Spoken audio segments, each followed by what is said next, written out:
My name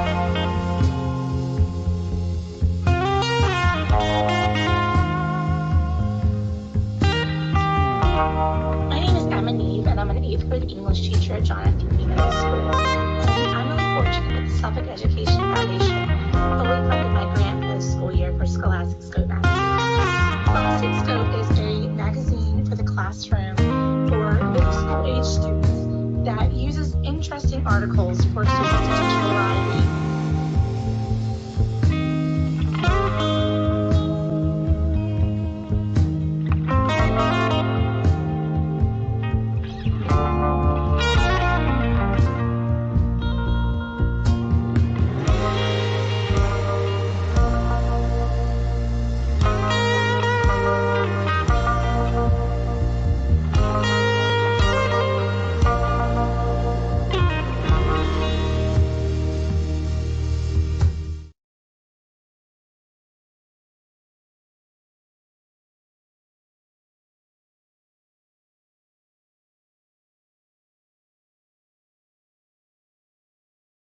My name is Emma Neve, and I'm an 8th grade English teacher at John F. Kennedy Middle School.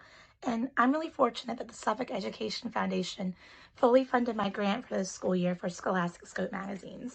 Scholastic Scope is a magazine for the classroom for middle school age students that uses interesting articles for students to teach a variety of English language arts skills.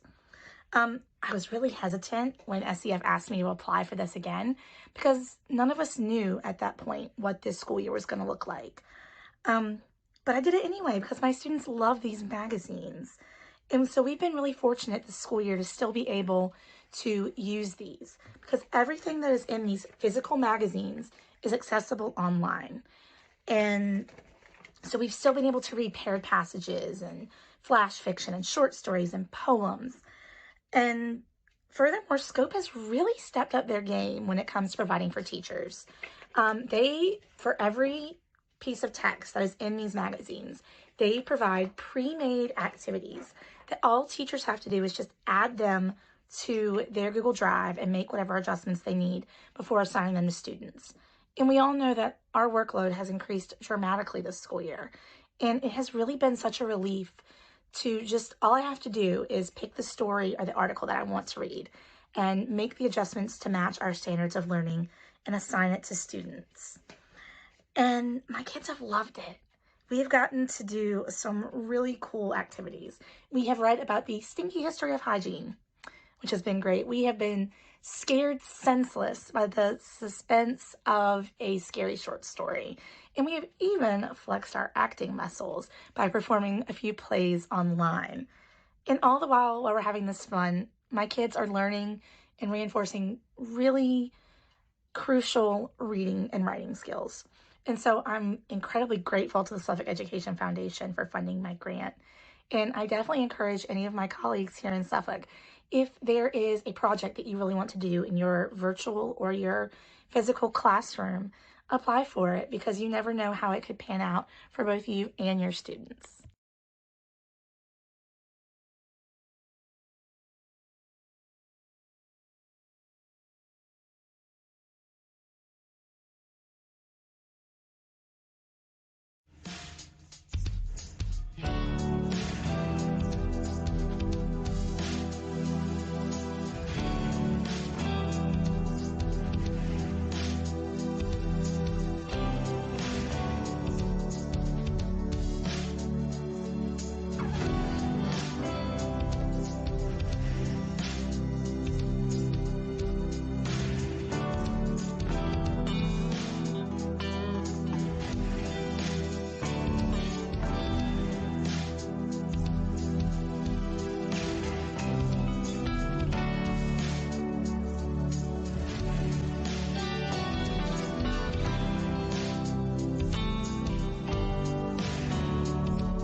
Hello, my name is Sarah McDonald, and I am the instructor for the Biomedical Sciences program. I'm very fortunate to work here in Suffolk Public Schools in this STEM program. STEM education, particularly for the Biomedical Sciences program, allows students to apply their knowledge in a practical way to gain experience in biological science practices, but also activates their mind and opens doors to their future. With these STEM activities comes the need for consumable lab supplies that are necessary and sometimes requires extra funding. I have been very privileged to be funded by the Suffolk Education Foundation since 2015. The SEF grants have supplied critical equipment, making lab activities possible for the students in the biomedical program. The Suffolk Education Foundation has provided over $10,000 in equipment and supplies to the biomedical program. These supplies have enhanced student engagement and helped students in the biomedical program engage in lab practices.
Newport News Shipbuilding.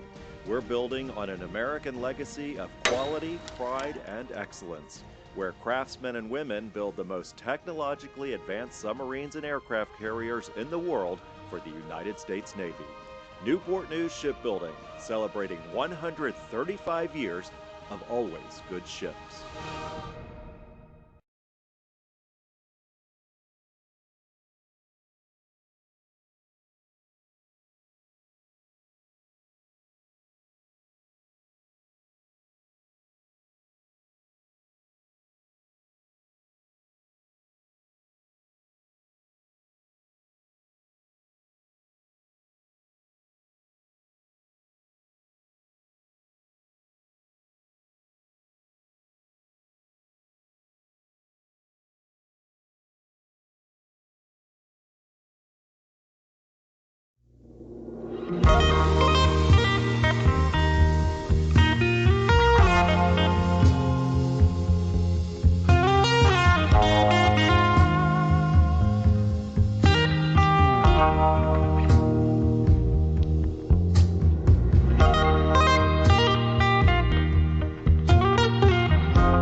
Good evening, everybody.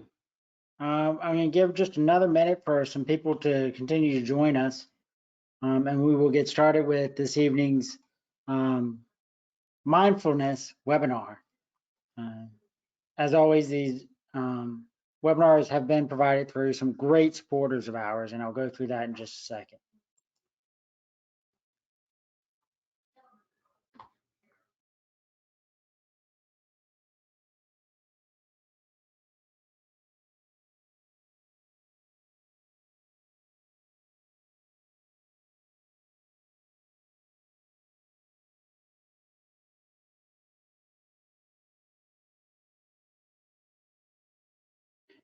Okay, thank you very much for joining our inaugural webinar series, Can We Talk? We are very excited about this series, and we hope we are addressing a need for our school's community. As we've done in the past with the Teacher Supply Store or our cyber kits, which we issued at the beginning of the school year, and our instructional grants and scholarships. The Suffolk Education Foundation is here to serve Suffolk Public Schools. It is through the support of the community that we are able to support these initiatives, and I'd like to thank our many sponsors, especially our annual sponsor of RRMM Architects and their partners, and our presenting sponsor for the webinar series, Newport News Shipbuilding. This webinar was also made possible in part by a grant from the Overseas Healthcare Foundation. The community can continue to support these initiatives and our staff and students through our annual school and community campaign. Please consider going to the SuffolkEducationFoundation.org website and making a donation. So let me go ahead and introduce our panelists and presenters for tonight. Clair Norman is the Director of Marketing and Donor Relations for the Cameron K. Gallagher Foundation. Clair has advanced professional training in Mindfulness Based Stress Reduction from UC San Diego Center for Mindfulness and Mindful Schools. A fellow graduate of James Madison University with 20 plus years profession in public relations and marketing experience, Clair is also a dedicated mindfulness practitioner and certified yoga instructor for over 10 years. She's the mother of 3 and a 3-time Ironman finisher, and on to her beloved niece, Cameron Gallagher. So let me just go ahead and click a few buttons here, and we're going to let Clair come on with everything.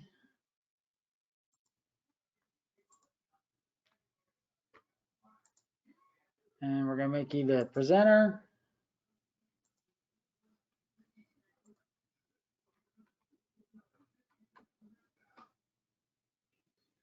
So Clair, it is all you now. You should have all the controls. Great, thank you, Patrick and Beth Ann, and goodness gracious, that is an intro that is to behold, not only the messages that are portrayed, but the technology and the personalities and the information is so rich. So I know the Suffolk Education Foundation has a lot to be proud of through these efforts and many others. Before I get started, you know, Patrick asked our organization to come forward with a resource in this content, and we were thrilled. For me, talking about mindfulness and wellness and prevention proactive measures that everyone has access to is my favorite thing to do, besides spending time with my loved ones and teaching yoga. So this is really a gift to me, and my goal is that you see this opportunity tonight as a gift to yourself. I would like to draw one more connection to the Suffolk Tidewater area before I get started. And Patrick mentioned that I am aunt to my beloved niece, Cameron K. Gallagher. Cameron Gallagher is the creator and founder of our foundation. Some of you may or may not know her story, but it started in Tidewater. In 2014, Cameron Gallagher set a goal to complete the Shamrock Half Marathon down in Virginia Beach. She did that as a way to cope with her acute mental health issues. The running is always good. Setting a goal helps. But for Cameron, as she met that goal, crossing the finish line, she passed away of an undiagnosed heart condition in her mother's arms, my sister, and her father, David Gallagher, who's also a friend of Patrick's. So a tragic day, a difficult day, but a light was shining through quickly.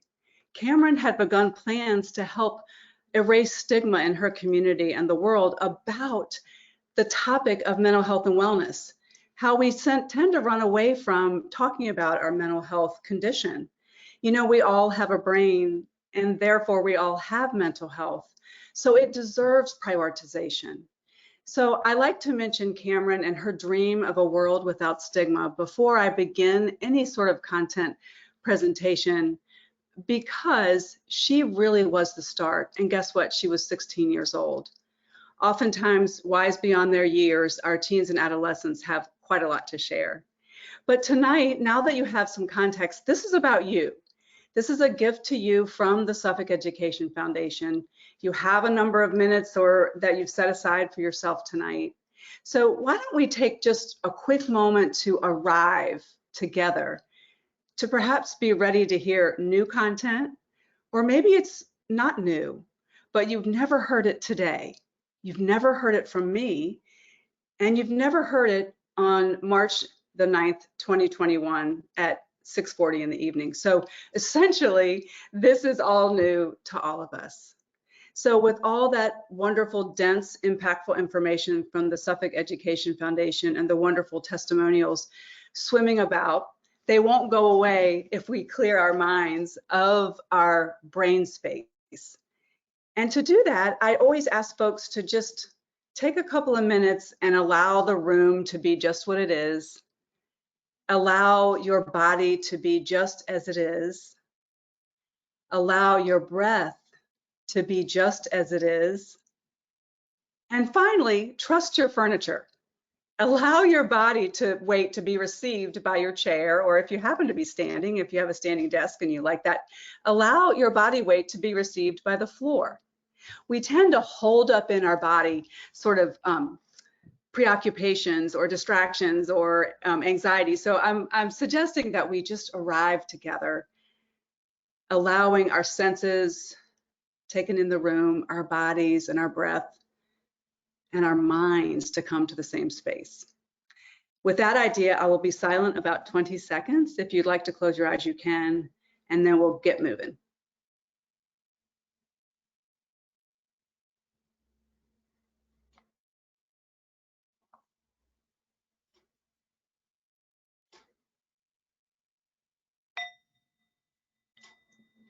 So welcome back. Welcome to Mindfulness and Self-Care, real talk in the real world. I'm eager to spend some time showing you and practicing with these concepts.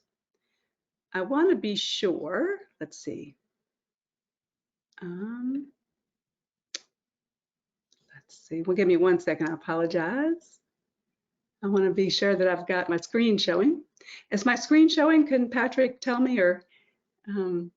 I think it is. I see it. Great. I'm excited. So we'll get started. Mindfulness and self-care. That's what tonight's all about. I'm excited to be here. So I like to jump ahead as a spoiler alert and put before you the key messages of the evening to start. I encourage you to have a piece of paper and a pencil nearby. So if you have an aha moment, or I mentioned a resource that you'd like to jot down, that's awesome just to have it nearby. But jumping ahead, here's what we're going to know tonight. A key message of mindfulness, self-care, self-compassion is to understand that your body is brilliant. Your body is brilliantly engineered to move as it does. Your body is brilliantly capable of sending you messages of alarm when they happen. And it's also brilliant so that it can give you a sense of your health and wellness by simply noticing and understanding that our bodies give us a lot of good resource to improve our mental state.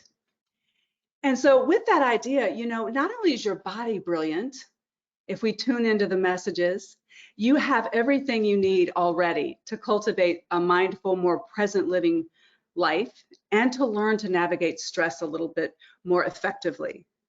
And so I'd like to say that tonight I'm going to remind you of what you already have. I'm going to let you know of what's always available.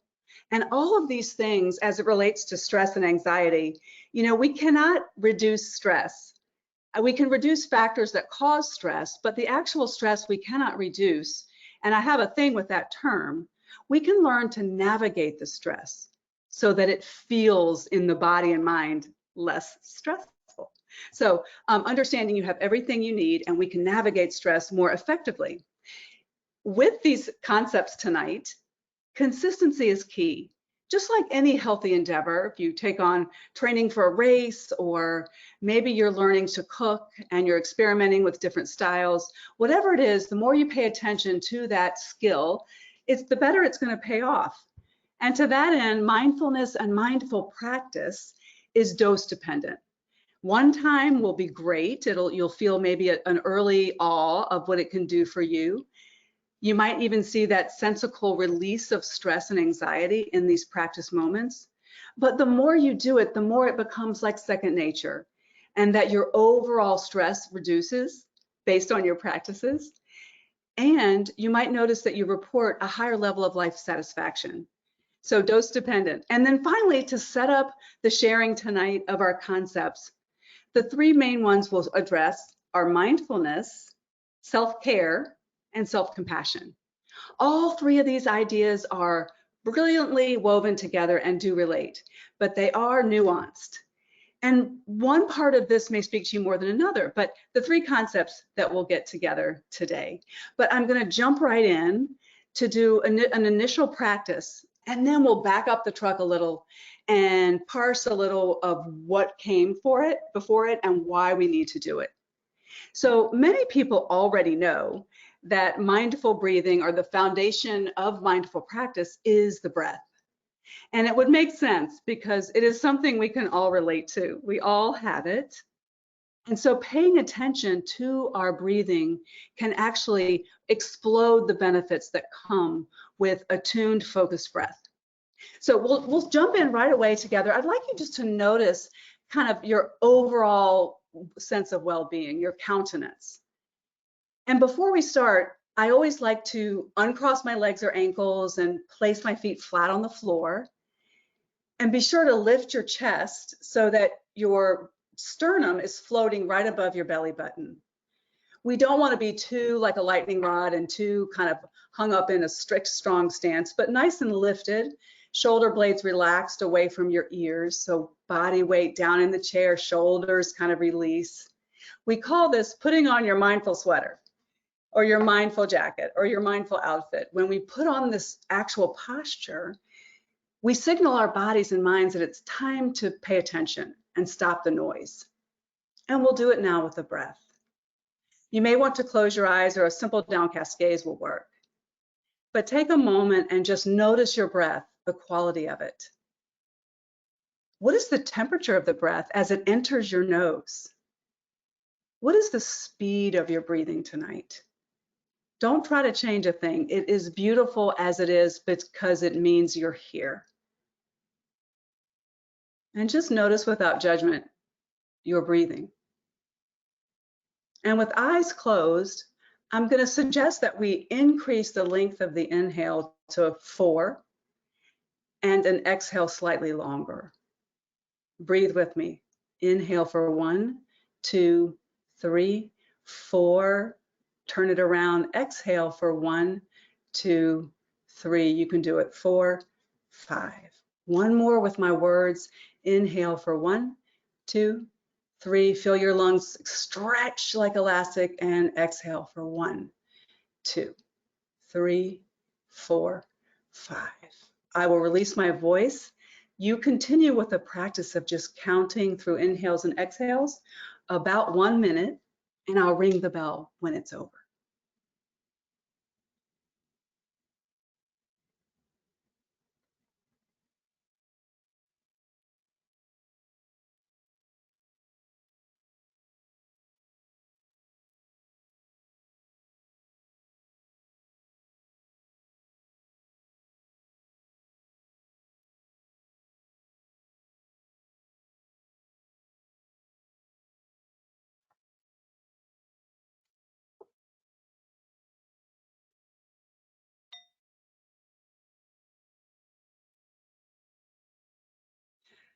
Welcome to perhaps a more focused, less anxious moment.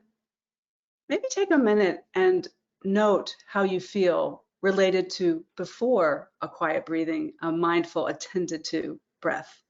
It was 1 minute. We have a 1 minute available to us at all times. And so I had a little poll question, and I asked to maybe if you can put it up. I'm unable to see that part. Maybe Patrick can even read it for me. So, are you thinking this could be helpful? Please answer yes or no.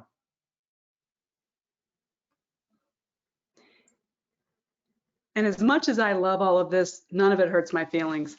And if you just want to notate inside your brain, did it help or not? A quick story, I did this practice with a group of teachers from a local school in Richmond, Virginia, and I had a coach in the room who had a smartwatch on, a Fitbit.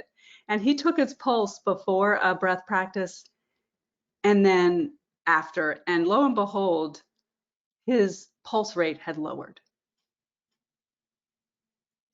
So I don't need to know the answer if you think this could be helpful or not. Maybe we can know as a group. I'm really interested in you as a person. I'm interested in how that felt for you. Ah, 100% yes, wonderful. I'm glad. I hope you experienced a difference between the two.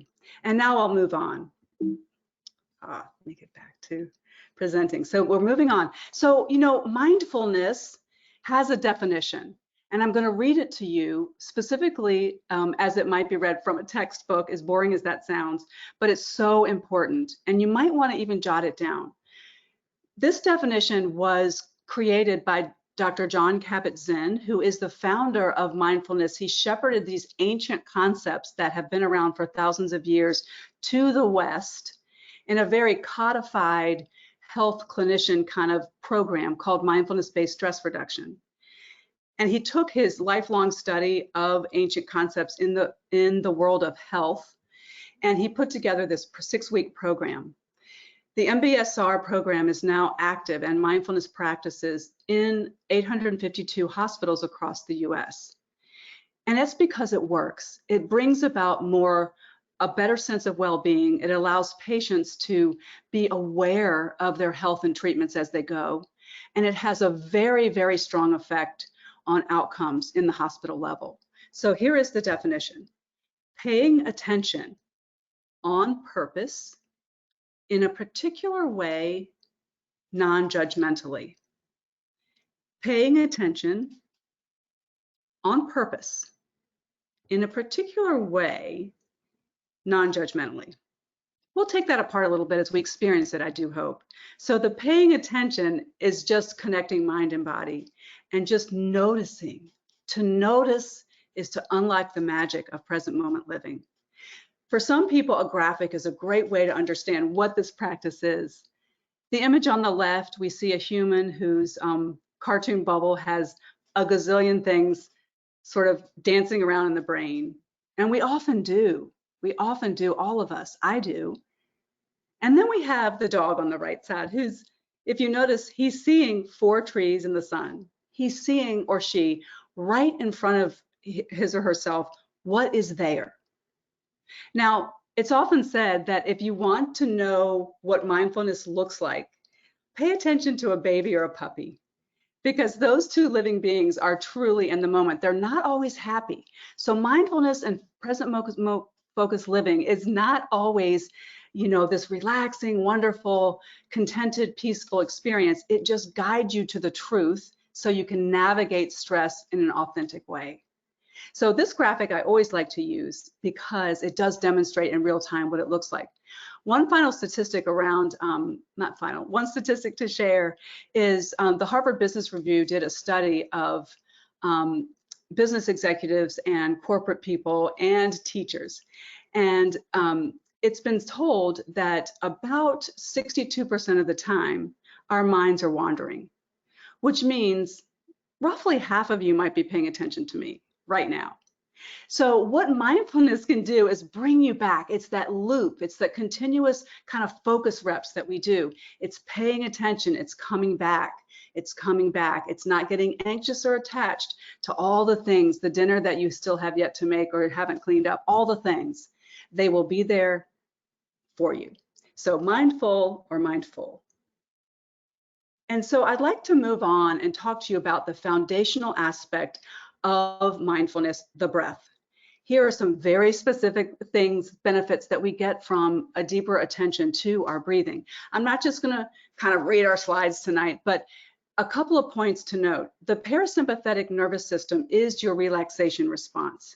It's that feeling and symbol that your amygdala, your alarm system in your brain, tells you that there's no longer a threat. It brings on kind of that slower heart rate. It's the parasympathetic nervous system. So this breathing you may have experienced, it brings that on naturally and biologically. Also, that deep diaphragmatic breathing where we have a longer exhale, we might use the tummy more than we use the chest in our breath work. We kind of let the air really travel all the way down to the tummy. And you might understand, and you might already know, that your lungs are elastic. And without sort of getting a little panicky feeling, you can always stretch to maybe a little second longer on the inhale. And so that longer exhale brings more healthy oxygen in your bloodstream and allows all of your organs to function better. You just hopefully noticed it calms the mind. And you don't need a PhD or a master's degree or perhaps my certifications to teach and share it with those that you work with, love, teach. And I'm happy to share a simple PDF when all this is over about teaching the mindful breath and encouraging perhaps a daily practice with the people you surround yourself with. Because, as the final point says, it's drop-in access to calm. It's just there. And if we know we can just feel our feet on the ground, know where we are on the earth, you can actually be walking around and getting yourself ready for a presentation, a meeting, a difficult conversation, or just you want to really focus on your child. You can easily drop into present moment by paying attention on purpose in a particular way, non-judgmentally, which means it's a practice, not a perfect. If you don't feel like it's doing much for you, keep the practice. I promise you, it'll show you some benefits. So that's a little bit about mindfulness. Next, I'm going to show us another practice. Again, this is about you. It's a gift to you. And our 5 senses are our doorway to knowing where we are in time, space, and in the linear journey of our life. You know, what we see, what we hear, what we smell, all the things come together to bring an awareness to your actual right now moment. So one of the sense practices we use is an auditory one. This is a 2-part practice. So I'll ask you to put on that mindful sweater or the mindful outfit, which is 2 feet flat, chest lifted, shoulders relaxed, unclench your jaw. By the way, your jaw is the strongest hinge joint in your body, holds a lot of tension. Just releasing that can be helpful. And so the first part of the practice, I'd like you to notice without judgment, don't forget, without judgment, the sounds in the room. Simply notice. I'm going to be silent for about 30 seconds and ring a bell. I'd like you to just become aware of the softest sound that your ear allows you to know. Time's going.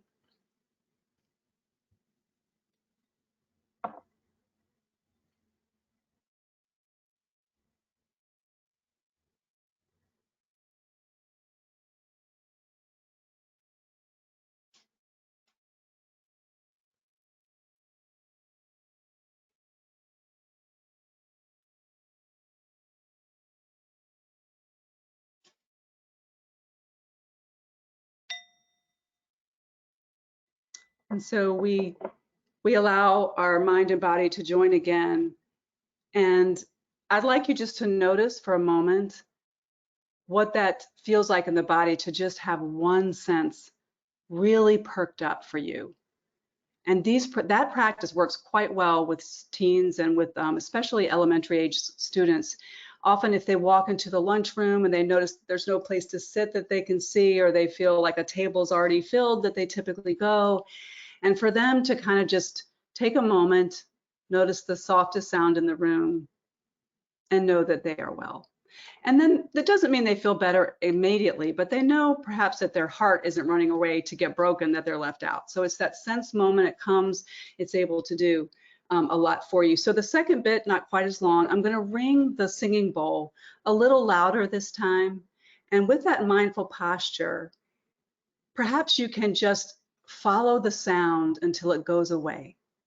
And if we were in person, I'd ask folks to kind of raise their hand and let me know when the sound travels away. This is not a contest, but just allow the ears to do their job.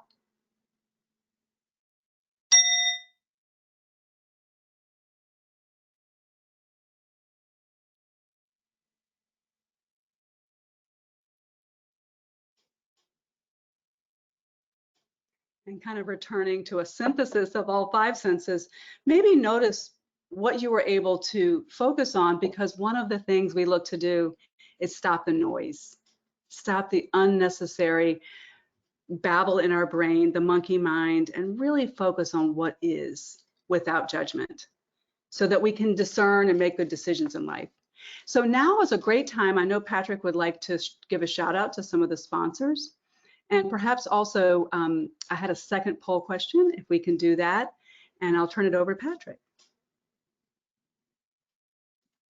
Thank you very much. And I know exactly what the coach was talking about with just a minute allows you to calm down. And because I looked at my Fitbit when you brought that up as well. So, but no, I get it.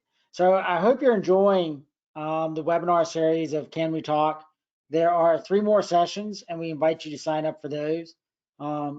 As well, there are other opportunities that you can support the Suffolk Education Foundation. On May 26th, we'll be having our annual Gala for the Arts at the Hilton Garden Inn. And on October 29th, we have our annual golf tournament out at Sleepy Hole Golf Course. So we hope you will consider joining us or inviting others to join us. We also want to thank our media sponsor, the Suffolk News Herald, for helping us promote this series to the community of Suffolk. And with that, I will turn it back over to you, Claire. Thanks, Patrick. Always good to thank our supporters and sort of talk about the new and upcoming opportunities to support. I'm going to go back. I'd like to actually negate the next poll question because I think they were in reverse. So the first one was the breath, attention, and how did that feel? The second one was, would you find this practice useful? So all good. Let's just move past that. But again, I'd like to share a quote. Indira Gandhi said that we must learn to find stillness amidst the great activity of life, because it is in that stillness that you might begin to feel that you are most vibrantly alive.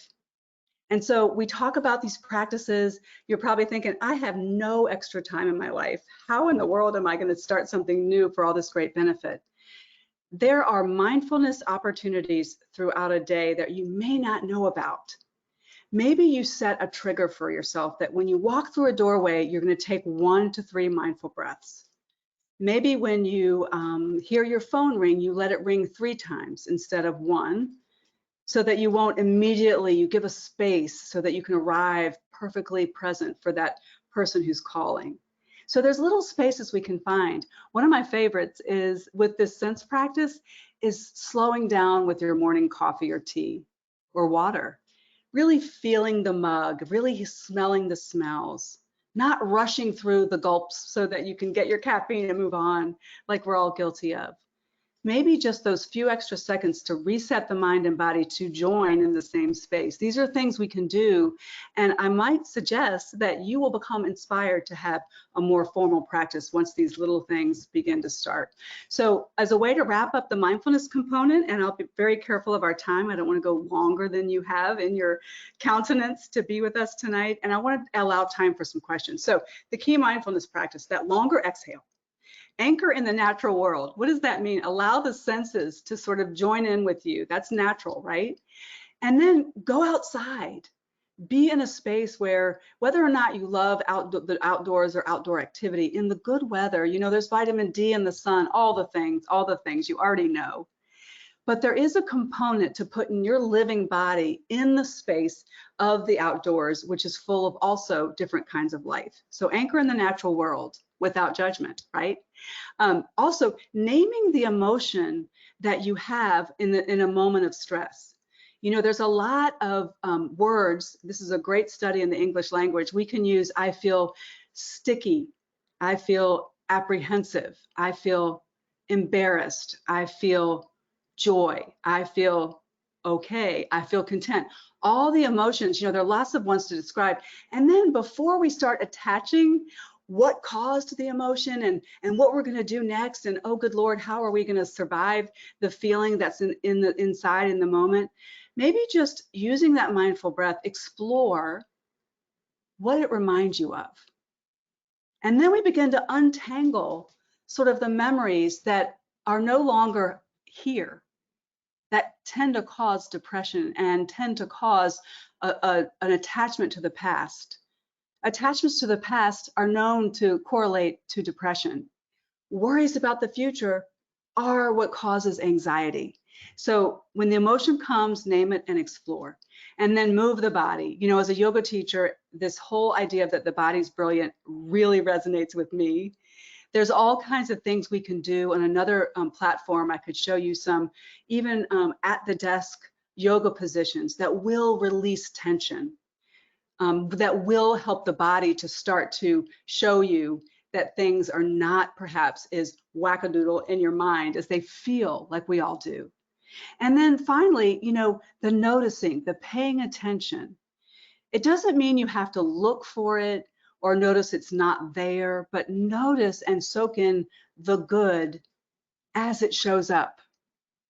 And you might actually begin to notice more and more good. As you open up to it, notice it. You don't have to, like, a gratitude practice is a whole nother thing, but I'm just suggesting noticing the good. And then there's this whole science about awe, you know, not just the good, but the impressive and the awesome. Knowing that next to the stars and planets that we are an important person, we are an individual, but we relate to a very large amount of life in this world. So just taking a minute to understand perspective and that sense of awe and how amazing our life and planet is allows the body to calm down. It's all back to the body. So those are some great key mindfulness practices. So quickly, I'm moving to self-care. You guys, self-care is not just candles and meditation. Self-care is scheduling the dentist appointment.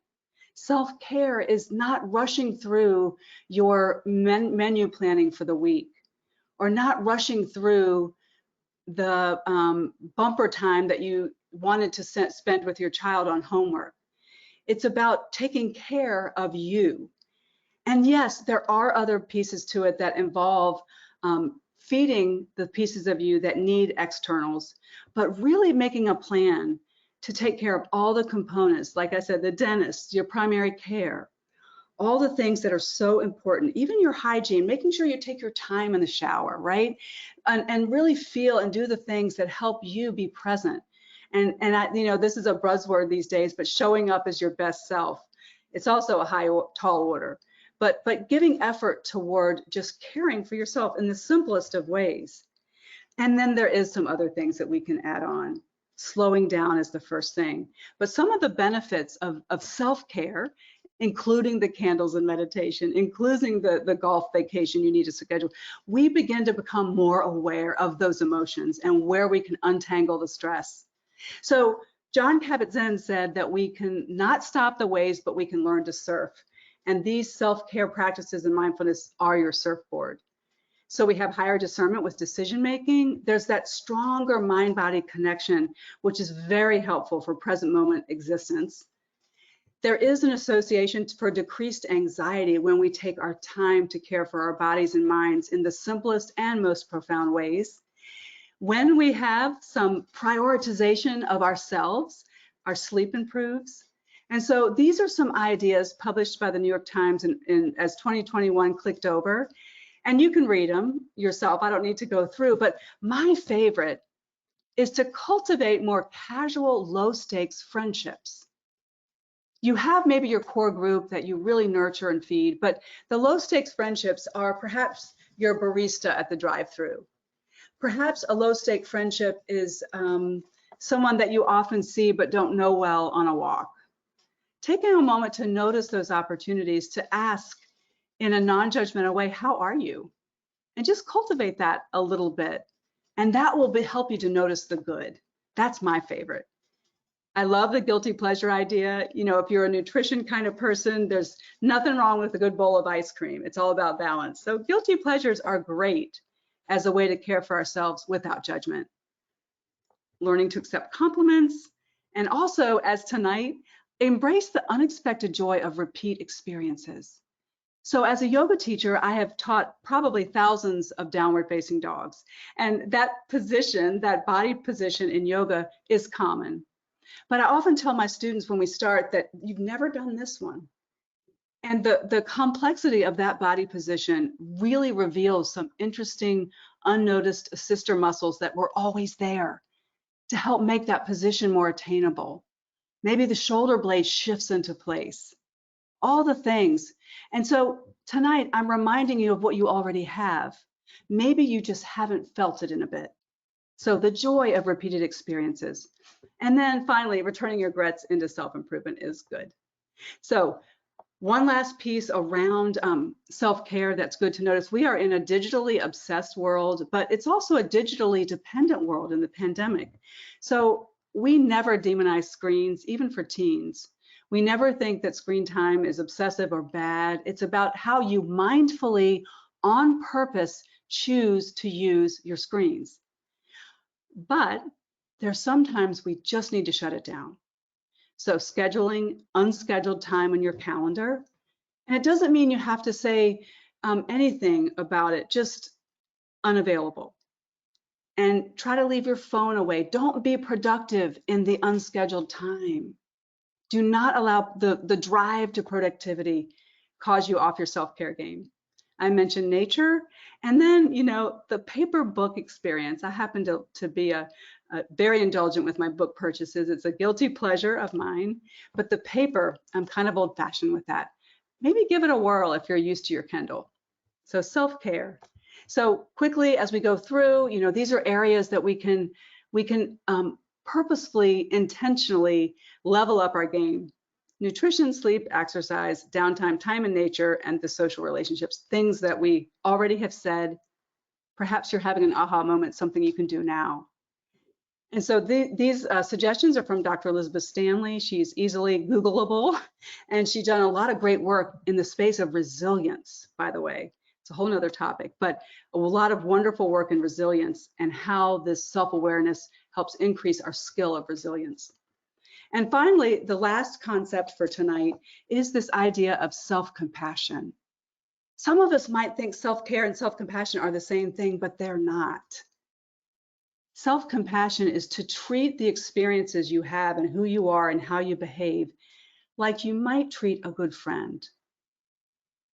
We often ask the teens, if a friend of yours is disappointed because they didn't get asked to the prom, what they might say to their friend, it's all right, you just didn't, it wasn't the time for you.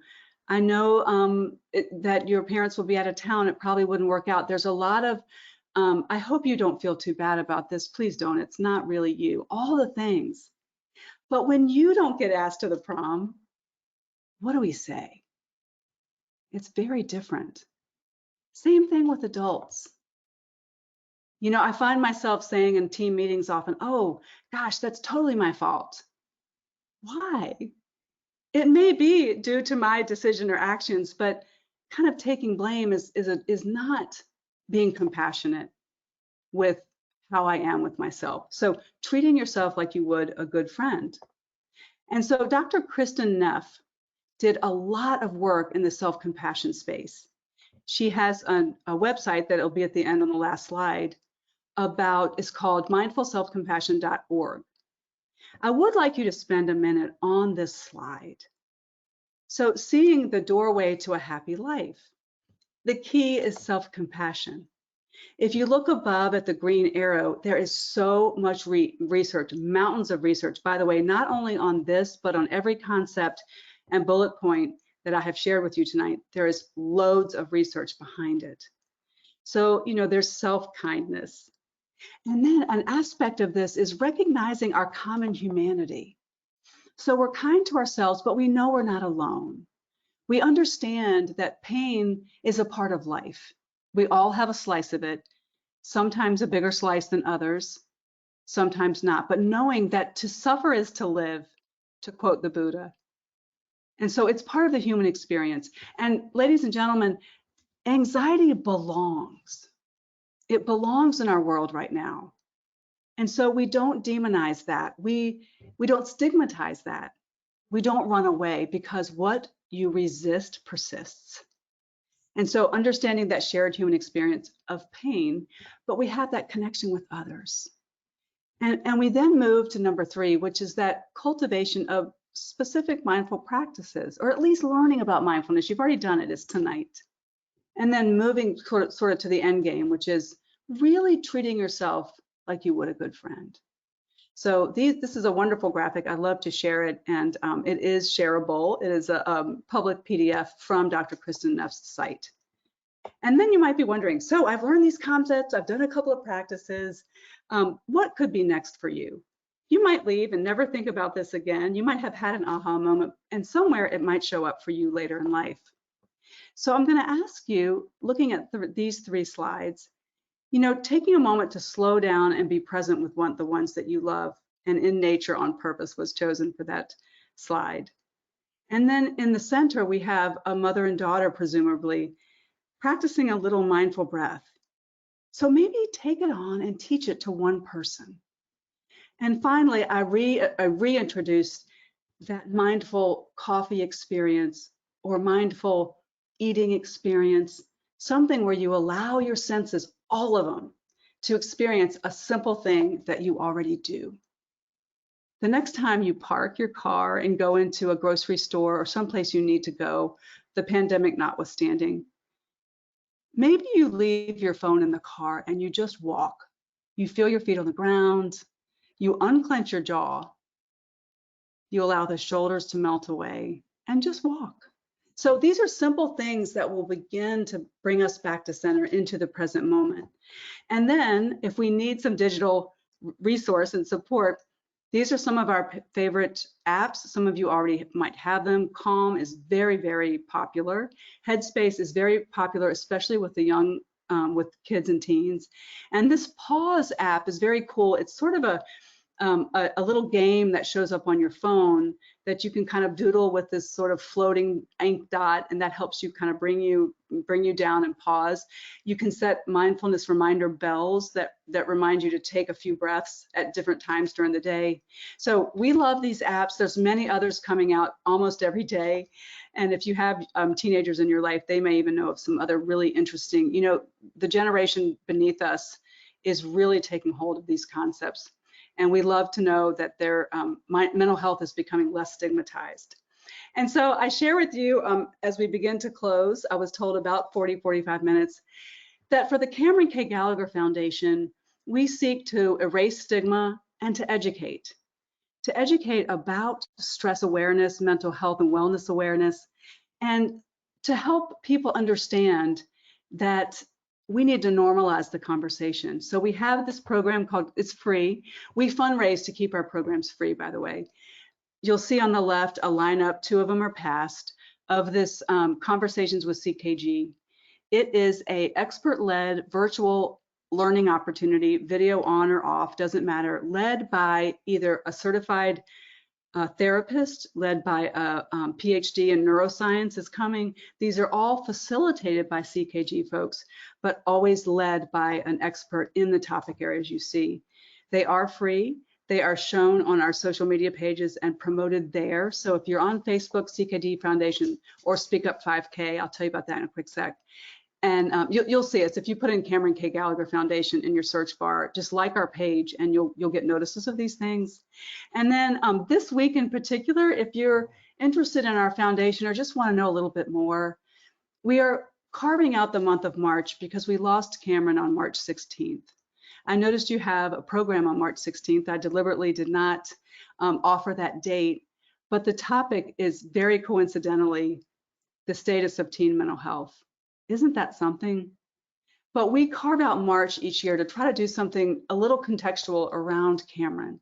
So within these 4 dates, again, on our Facebook page, we do a live discussion of these areas of our foundation. Earlier, we had Grace and David Gallagher, Cameron's parents, on to share that what her dream was and what our impact is. And by the way, she did pass away almost 8 years ago. And she's really, or it's the 7 years this year, and our Speak Up 5K is going to be our 8th. And you'll see there that the Speak Up 5K is represented in these conversations are short, by the way, on Facebook Live, 15 minutes. We have a community race that's meant to be a celebration, the biggest celebration of mental health for all of us. That we are like crystals. We are broken in some places, the light comes through in others, but all together we are beautiful and sharp. So we have this 5K race.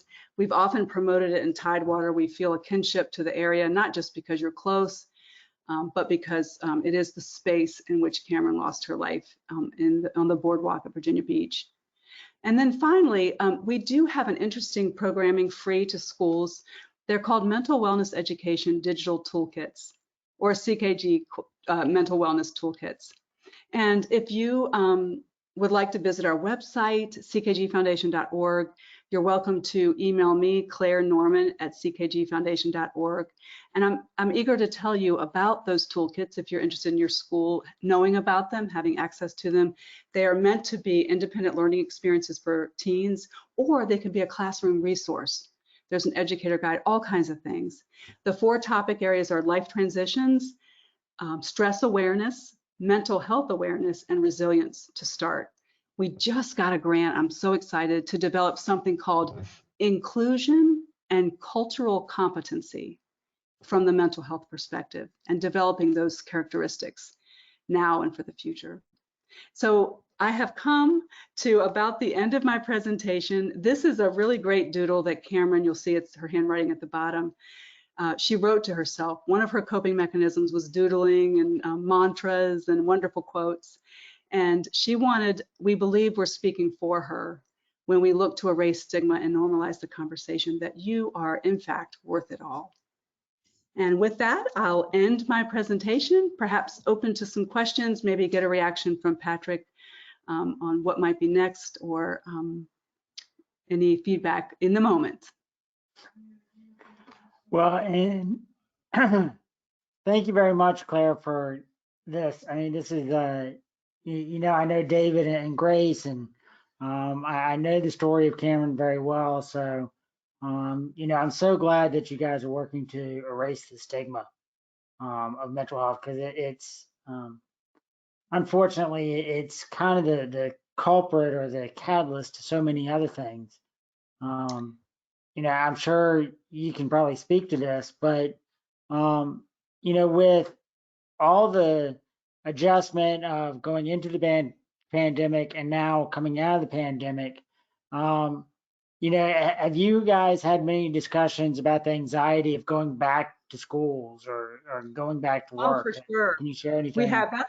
Yeah, that's why we positioned our life transitions toolkit to be the first one out of the gate. We got a large grant from Allianz North America Foundation to begin to develop these digital resources. And so the first one out of the gate is life transitions, because transitions are going to happen all the time, and we're all in the middle of a really big one right now with the pandemic. So we believe that that is one that will help. But the statistics, like many of you might know from the news, are just horrifying of how reduced our ability is to handle stress right now, especially in teens. We like to say we hold hope with normalizing the conversation and providing skills and tools and spreading awareness. And so the kids and families and you and me, we all need some hope. So we want to hold it and begin to create action, hope in action. Absolutely wonderful, and thank you for that. Is there anything else that you can share as to maybe some guidance as to I don't know, triggers or identifying characteristics that maybe it's worthwhile for us to kind of help somebody step into this mindfulness and just take it, literally taking a breath, that, you know, we can help each other with? Are there anything that you can share with us that maybe we can recognize in each other? Well, you know, that's a great question. And we do have a resource on signs and symptoms of stress, depression, and anxiety in teens. And it's an actual printed piece that we share with a lot of our partners out there. And so I'm happy to make it available to your foundation. But the signs are simple, and you might know, but the conversation starter with someone in your life might be using words that are super neutral. And perhaps you'll say, I've noticed that you are snapping a bit lately, and I'm very curious about how that's happening for you, and is there anything I can do? And then, you know, by not judging and saying, you know, you're making everybody mad, you're just, I've noticed, that's that mindfulness language. And I'm curious, that's in a particular way. And I'm curious if you know where that's coming from and how I can help. And maybe right now, let's just take a deep breath together.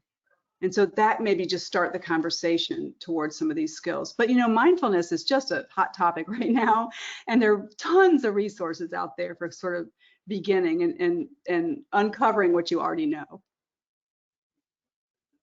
Well, no, so I think that answers all the questions that we saw and that I had. And again, to everybody, the Cameron K. Gallagher Foundation is a wonderful foundation and a wonderful resource. And I invite you guys to check it out at CameronKGallagherFoundation.org. So, if there's nothing else, thank you very much, Claire, for your time this evening. Yeah, you're welcome. I look forward to, hopefully, I like to say that when we meet folks, it's always a relationship. So if we can be of service to any of you out there or to your foundation, Patrick, I feel like we're all in the business of walking each other home and being for each other, with each other, and about each other. So I'd love to be helpful in the future. So thank you for the opportunity, and I hope to meet some of you sometime. Yes, hopefully you'll see me around Richmond one of these days. That would be great. So when we can all get back together. Now for me Great. just to do one last plug to our sponsors and for those that participated in tonight's webinar. This recording will be available on YouTube as well as the Suffolk Education Foundation website for you to watch again or to share. Our next webinar is how are the kids doing? And that's next Tuesday at 6:30. Thank you again to a few more of our sponsors, the Suffolk Ruritan Club, as well as the UPS store over at Centerbrook. So thank you again for participating, and we appreciate everybody being a part of Can We Talk?